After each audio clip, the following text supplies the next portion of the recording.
자, 안녕하세요. 반갑습니다. 여러분들에게 매일매일 새로운 소식으로 행복을 전해드리는 이도환입니다. 영상을 시청하시기 전에요, 구독과 좋아요 그리고 알림 설정까지 한 번씩만 부탁드리겠습니다. 자, 이번 시간에는요, 드디어 트럼프의 이 관세 전쟁에 대해서 폭탄 선언을 했습니다. 그래서 자, 암호화폐 코인 시장은 극단적인 공포로 지속되었었지만, 자, 여기에 또 하나가 있다면 관세 정책, 즉 상호관세가 이미 발표가 됐기 때문에 관세에 대한 악재 해소, 악재가 소멸이 됐다라는 의견들이 많이 나오고 있습니다. 자, 그래서 지금도 이렇게 보시면은 비트코인 시장이 상승을 하다가 관세 정책으로 인해서 한번 상호관세의 리스크로 하락이 나왔었고, 하락에서 다시 저점을 올린 그 매물대 구간에서 지지를 해주면서 지금은 다시 상승 전환을 시키고 있습니다. 즉, 어제 혹은 오는 새벽의 극단적인 공포는 결국에는 재료 소멸로 인해서 이 트럼프의 관세 정책, 관세 폭탄이 점점점 해소가 되는 분위기가 되고 있고요. 자, 관세 정책 그리고 상호관세가 발표가 되자마자 블랙록에서 무언가 발표를 했습니다. 악재가 소멸돼서 그런지 모르겠지만 블랙록의 효과인가, 유럽에서 비트코인 ETF 시장에 본격적으로 추진을 하겠다. 그리고 이 성장 엔진에 불을 붙이면서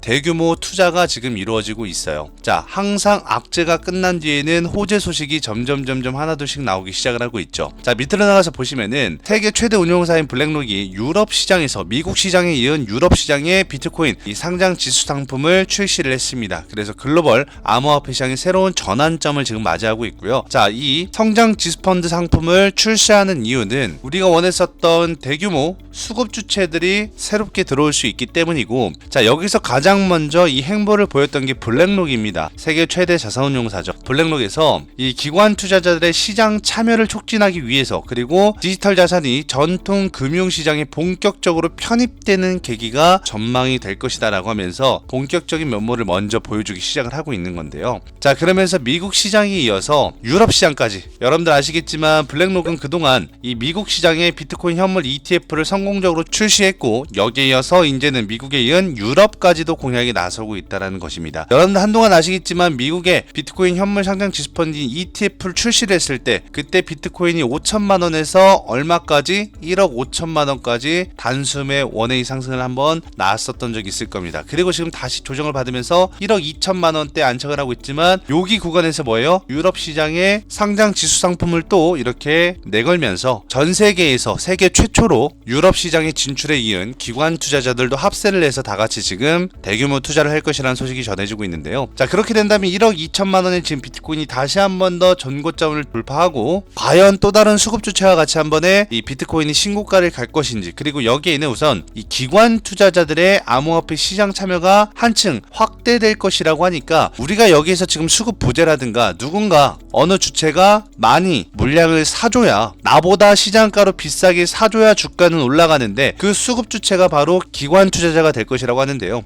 기관 투자자들의 암호화폐 시장 참여가 한층 확대되면서 그동안 암호화폐 시장은 변동성이 크고 불확실성이 컸었지만, 이제부터는 뭐다? 전통 금융권에서 다시 투심이 회복되기 시작을 한다. 그 이유는 뭐냐? 바로 트럼프의 악재가 소멸됐기 때문인데요. 그렇게 된다라고 봤을 때는 앞으로 이 블랙록, 전 세계 최대 자산운용사인 블랙록과 같은 글로벌 금융 거물들이 진입을 하면서 신뢰도가 높아질 수밖에 없고, 여기에 다양한 이 기관 투자자들도 적극적으로 참여할 것으로 보여지면서 지금 어떠한 기관 주체가 참여를 할 것인지, 그리고 이게 블랙록뿐만이 아니라 자산운용사들도 총 13곳에서 참여를 합니다. 그리고 기관 투자자들도 총 12곳이 참여를 해요. 그래서 혹시라도 이 명단을 제가 여러분들한테 알려드릴 테니까 보시면서, 메이저거든요 다. 그래서 일정 날짜 체크 한번 하시고 몇 월 몇일날 이 많은 수급 주체들이 들어오는지, 암호화폐 시장으로 들어온다라고 했을 때 가장 먼저 진입하는 게 바이낸스일 거거든요. 해외 거래소인 바이낸스,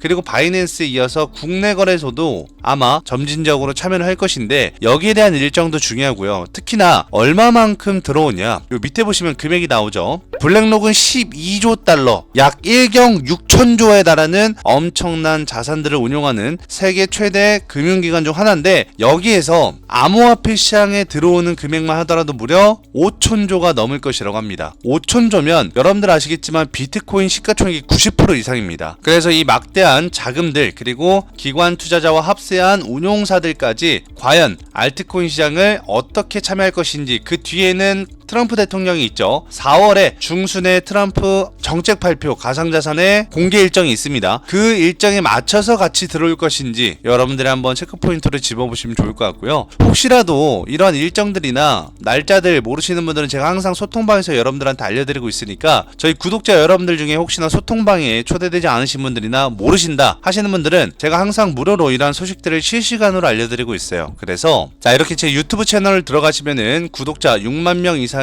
지금 함께하고 있죠. 여기에서 영상 아무거나 이렇게 그냥 클릭 버튼 누르시면은 다 이렇게 밑에 더보기라고 보이시죠? 여기를 클릭 버튼 누르시면은 제가 이렇게 소통방 창구를 만들어 놨습니다. 그래서 우리 구독자 여러분들과 시청자 여러분들이 모두 다 정보의 도움을 받으실 수 있게끔 만들어 놨으니까 클릭 버튼 누르면 자동으로 들어가집니다. 그래서 클릭 버튼 누르셔서 소통방 들어오시면은 여러분들이 궁금해하셨던 일정들이나 암호화폐 이벤트들 혹은 트럼프의 공개 일정들 있죠. 4월 달에 있는 공개 일정들 전부 다 리스트를 공개해놨으니까 여러분들이 일정 체크하시고 날짜 체크하시고 그 밖에도 거시경제라든가 이런 중요한 지표 발표 일정들도 제가 소통방에다 다 남겨놨으니까요. 여러분들 구독자 여러분들 중에 아직까지도 무료로 도움을 받지 못하고 계시는 분들, 특히나 회사원들이나 직장인분들이나 자영업자분들은 아무래도 영상이 길다 보니까 못 보시는 분들은 소통방에서 그냥 간단한 일정 체크만 하셔도 많은 도움이 되실 겁니다. 그래서 아직까지 소통방에 초대가 되지 않으셨다면 그냥 이거 클릭 버튼 누르면 자동으로 소통방으로 연결되니까 들어오셔가지고 많은 정보의 도움을 받으셨으면 좋겠고요. 자, 두 번째로는 제가 지난 시간에도 말씀을 드렸겠지만 트럼프 관세 정책이 끝나가면 이제 뭐라 그랬죠? 악재가 소멸이 된다. 그러면 뭐다? 시장에서는 이미 관세 정책에 따른 이 암호화폐 코인 시장은 선반영이 돼 있을 것이다 라고 말씀을 드렸었어요. 그런데 어제 제가 뭐라 그랬죠? 말한 대로 계속 이렇게 공시들이 나왔었죠. 자, 이 밑에 보시면은 뭐라고 나오냐면은 트럼프의 이 관세 정책으로 인해서 하락하던 비트코인, 알트코인도 마찬가지입니다. 그러한 알트코인들이 자, 이렇게 이 부분이죠. 선반영이 되었다. 현재 가격이 관세 정책에 대한 우려가 이미 선반영된 가격. 그러니까 코인 시장이 계속해서 하락을 하고 있던 이유, 횡보를 하고 있던 이유는 이미 어제 발표된 상호관세 정책과 그리고 나머지 관세 정책에 따른 리스크들, 그러한 리스크들이 전부 다 선반영이 됐기 때문에 하락도 했었고 횡보도 했던 건데 이제부터는 뭐예요? 관세 정책이 더 나온다 한들 시장에선 이미 반영이 돼서 더 이상 하락하기엔 좀 어렵지 않다. 하락을 한다고 해도 뭐 3%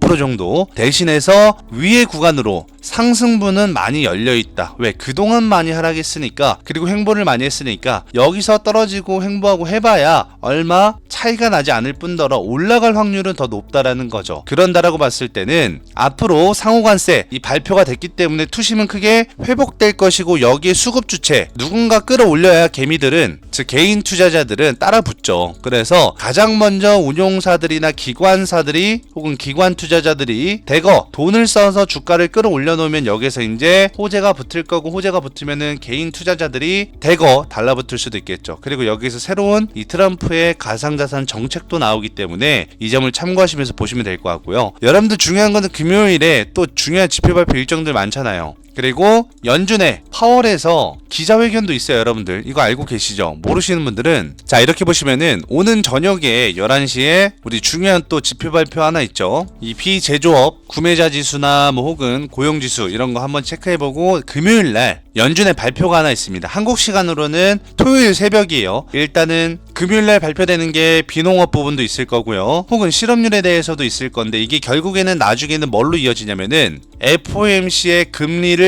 인하할지 말지의 데이터의 가장 중요한 지표이기 때문에 보셔야 됩니다. 그리고 이날 지표 발표가 끝나고 나서 새벽에 뭐예요? 연준 의장 파월의 연설이 있습니다. 우리는 이거를 지금 주시하면서 봐야 됩니다. 한국 시간으로는 12시 25분이에요. 그러니까 새벽 시간이기 때문에 아무래도 이 파월 의장이 이번 이 연설에서 다음 발표할 FOMC 금리에 대해서 힌트를 준다고 하니까 내일 지나면 이틀 뒤니까 새벽이죠. 금요일날 지나고 토요일날 새벽에 이 연준 파월 의장의 연설은 꼭 한 번씩 한번 들어보시면서 다음 이 FOMC에 대해서 미리 우리가 힌트를 얻고 힌트에 대해서 뭐요? 투자의 방향성도 얻어갈 수 있겠죠. 한마디로 기자회견 때 만약에 좋은 스탠스가 나온다 했을 때는 상방을 볼 수가 있는 거고 만약에 파월이 한 번 더 불안감 혹은 조금 리스크가 있는 이야기를 한다면은 우리가 하방에 대해서 한번 생각을 해볼 수 있기 때문에 상방이 될 것이냐 하방이 될 것이냐는 내일 가장 중요한, 어떻게 보면 한국 시간으로는 내일 모레죠. 금요일이 지난 토요일 새벽 12시 25분에 파월의 연설에 따라 달려있을 수 있다라고 한번 보시면 되겠습니다. 자, 그래서 여러분들 지금 변동성이 조금 심각한 시장에서는 단기적으로 보지 마시고 장기적으로도 한번 볼 수 있어야 되고, 혹시나 내가 단타를 한다, 나는 단타 또는 단기 투자만 한다 하시는 분들, 4989 하시는 분들 있죠. 일명 4848이라고 하는데, 이렇게 4989 하시는 분들은 특히나 더 이러한 것들 많이 챙겨보셔야 됩니다. 이러한 거의 변동성에 일반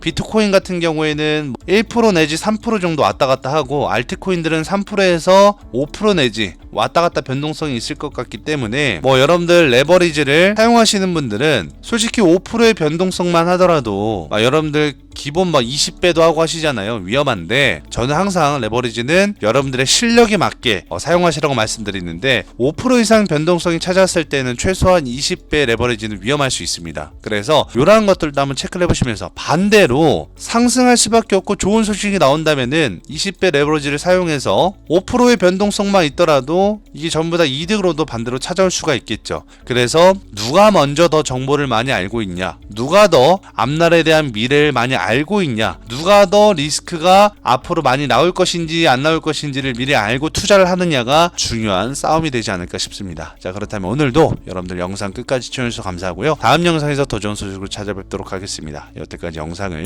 끝까지 시청해주셔서 정말 감사합니다.